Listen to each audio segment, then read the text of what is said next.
باڵەخانەی ئەیانزا لە ناو شاری دایک بە شانازی پرۆژەکانی ساوث کوردستان گروپ و شاری دایک دادەنرێت.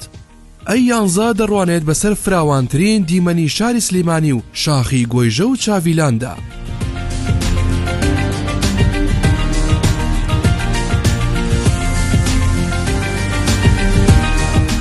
لە هەر نهۆمێکدا 5 شوقە هەیە بە ڕووبەرەکانی 148 و 156 و 188 و 232 مەتر دووجا. ئەم باڵەخانەیە کە تەواوی شوقەکانی فرۆشراون و لە 26 نهۆم پێک هاتووە بەڵگەی سەرکەوتنی پرۆژەکانی گروپی کۆمپانیەکانی ساوث کوردستان و شاری دایکن.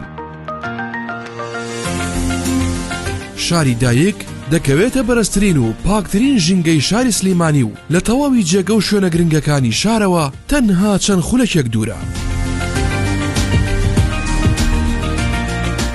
نوێترین پرۆژەی شاری دایک تاوەرەکانی 3 کۆچکەی بابانە.